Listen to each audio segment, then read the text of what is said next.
Rajputana architecture का ये एक नायाब नमूना है और अगर आप इसकी स्टिल फोटो लेंगे तो ये सचमुच में एक पिक्चर पोस्ट कार्ड की तरह लगता है।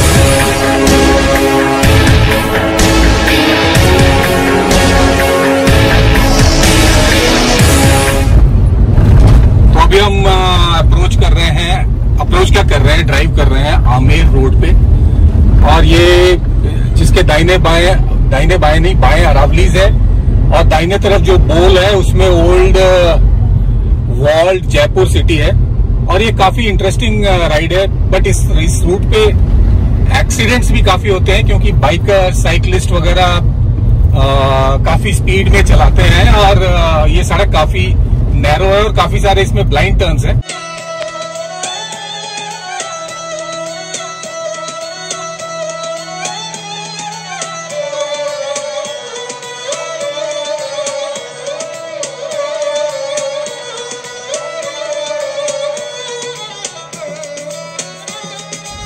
तो बेसिकली ये है अरावलीज, बीच में मानसागर लेक और इस तरफ है पूरा का पूरा जयपुर सिटी और हमारे पीछे जो एरिया है इसको नाहरगढ़ फोर्ट बोलते हैं। तो चलिए मैं आपको इसकी थोड़ी सी कहानी बताता हूं। ये जो पीछे फोर्ट जैसा स्ट्रक्चर दिखाई दे रहा है ये एक्चुअली फोर्ट ही है, इसको नाहरगढ़ फोर्ट बोलते हैं। इसका पहले नाम कुछ सुदर्शनगढ़ फोर्ट था या ऐसा कुछ था, फिर ये हॉन्टेड हो गई और उसके बाद इसका नाम बदल के नाहरगढ़ फोर्ट कर दिया गया। इस फोर्ट की कुछ कहानियां हैं।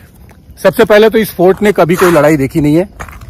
यहाँ पे मराठाज और ये जो राजपूत राजा थे उनके बाद झगड़े वगड़े जब उनकी लड़ाइयां होती थी तो उसके बाद वो ट्रीटीज यहाँ पे साइन करते थे और जब फर्स्ट वॉर ऑफ इंडिपेंडेंस हुआ था 1857 में तो जयपुर के राजा ने अंग्रेज महिलाएं जो थी उनको यहाँ पे सिपाहियों से बचाने के लिए यहाँ पे शरण दी थी। अदरवाइज उसके अलावा यहाँ पे कोई लड़ाई वड़ाई कभी हुई नहीं है। ये भी कुछ 500-700 साल पुराना ही है। And this of course is the Mansagar lake, तकरीबन 20-22 स्क्वायर किलोमीटर में फैला हुआ है। कुछ हिस्सा दिखाई दे रहा है, कुछ नहीं दिखाई दे रहा है और बीच में वो जल महल जो मैंने बताया था उसकी एक मंजिल ऊपर दिखाई देती है। मैं थोड़ा और पैन करता हूं। उसकी एक मंजिल ऊपर दिखाई देती है और ये 5 मंजिला है। इसकी 4 मंजिलें पानी के नीचे है और इसका रेस्टोरेशन अपने आप में एक प्रॉब्लम है। और इस तरफ है पूरा जयपुर सिटी। तो बेसिकली ये है, इसके बियॉन्ड है रॉयल एरिया, कुछ और भी पैलेसेस है जहां पे अभी हम जाएंगे। ये रहा डिफेंस का फोर्ट जो ऑब्वियसली एक ऊंचाई पे बना हुआ है और नीचे है वो प्रजा की रहने की जगह। ये भी एक मस्ट सी डेस्टिनेशन है अगर आप जयपुर आते हैं तो, और आने लायक भी है, सुंदर तो है। तो इसके बाद हम जाएंगे आमेर फोर्ट और जयगढ़ फोर्ट। ये तीनों फोर्ट्स का एक सीक्वेंस है जो मैं आपको वहां पहुंचने के बाद बताता हूं। और जगह देखने के अलावा यहाँ पे ये वाला काम भी मेरे ख्याल से काफी होता है।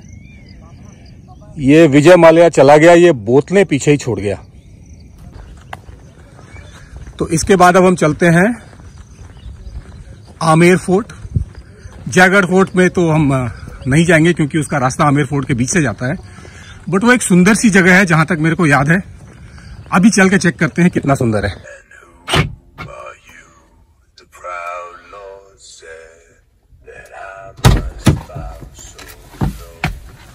Amer fort now.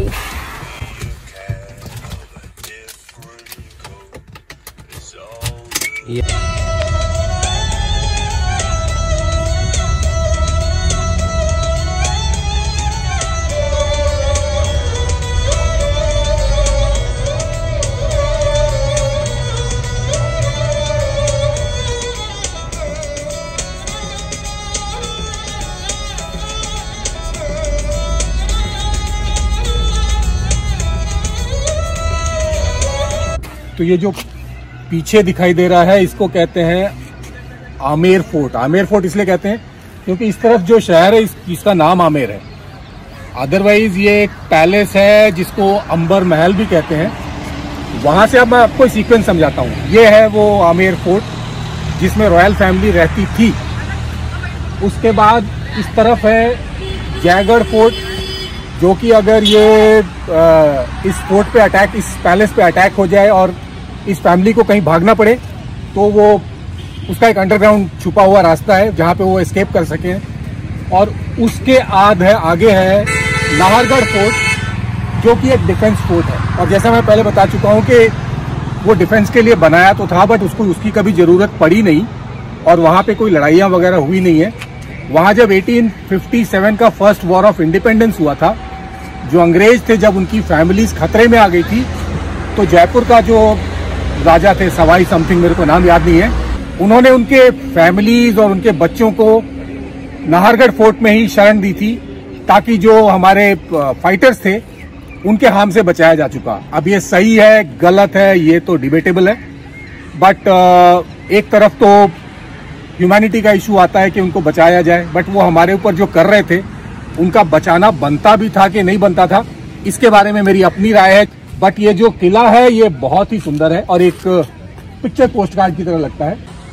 तो जैसा मैं बता रहा था कि नाहरगढ़ फोर्ट में जयपुर के उस वक्त के राजा ने, जब पहली वॉर ऑफ इंडिपेंडेंस हुई थी 1857 में, दुर्भाग्य की बात है कि अभी भी टेक्स्ट बुक्स में उसको सिपॉय म्यूटनी कहा जाता है, बट वो पहला वॉर ऑफ इंडिपेंडेंस था। और उस वक्त जो यहाँ पे अंग्रेज और उनकी फैमिलीज थी, उनको जयपुर के महाराजा ने नाहरगढ़ फोर्ट में ही शरण दी थी ताकि उनकी जान बचाई जा सके। मेरा पर्सनल ओपिनियन है कि जैसा जो काम वो हमारे साथ कर रहे थे उनका बचाना बनता नहीं था, बट एनीवेज वो तो हिस्ट्री है, अब उसको बदला नहीं जा सकता। तो नाहरगढ़ फोर्ट, जयगढ़ फोर्ट और आमेर फोर्ट या अंबर पैलेस, इसके अंदर कई सारे कोर्टयार्ड से हम जाएंगे नहीं। और सामने ये वाटर बॉडी है, ये ब्यूटी के लिए है, डिफेंस के लिए है। आमतौर पे फोर्ट्स के चारों तरफ ये वाटर बॉडीज जो हैं ये डिफेंस के पर्पज से बनाई जाती है, बट वो उस तरफ से कहीं रास्ता है, अंदर कई सारे कोर्टयार्ड्स हैं। और इसको भी, इसके अंदर भी जितने राजा की जितनी महारानियां थी उसने उतने कमरे बना रखे थे। एक राजा की 12 थी तो उसने 12 कमरे बनाए थे। फिर एक सवाई जय सिंह की एक रानी थी तो उसने एक कमरा बनाया था 4 पिछले महारानियों के कमरे के बराबर। और इस तरह से ये फोर्ट है, फोर्ट या पैलेस है, आमेर पैलेस है। राजपूताना आर्किटेक्चर का ये एक नायाब नमूना है और अगर आप इसकी स्टिल फोटो लेंगे तो ये सचमुच में एक पिक्चर पोस्ट कार्ड की तरह लगता है। बट मैं अगर आपको अपने दिल की बात बताऊं तो थोड़े देर के बाद वैरायटी इतनी कम है कि फिर ये मोनोटोनस हो जाता है। बट एक बार इस जगह को विजिट करना बनता है और यहाँ आते भी हैं, जो लोग जयपुर में आते हैं वो यहाँ आते भी हैं। और ये सामने जो है ये अरावलीज, कोई अंदाजा भी नहीं लगा सकता कि हिमालयाज छोटे छोटे होते हुए इतने ज्यादा छोटे होते जाते हैं।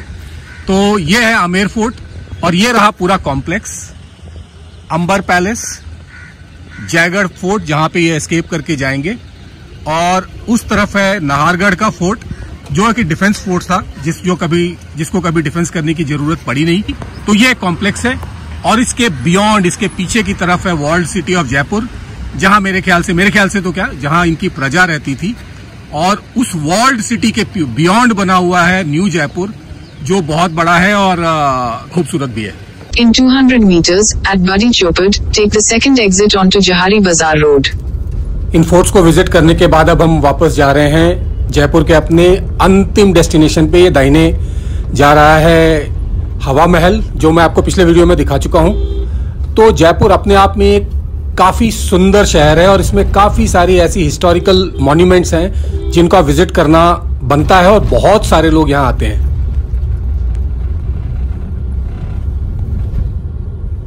और हमारा अंतिम डेस्टिनेशन एक बहुत ही इंटरेस्टिंग सी जगह है। मैंने ये हर एक हिस्टोरिकल सिटी में देखा है कि वहाँ एक ऐसी दुकान होती है जो वैसे दिखने में तो मामूली होती है, बट वहाँ पूरा का पूरा शहर इकट्ठा होता है, वो शहर के इतिहास के साथ जुड़ा होता है।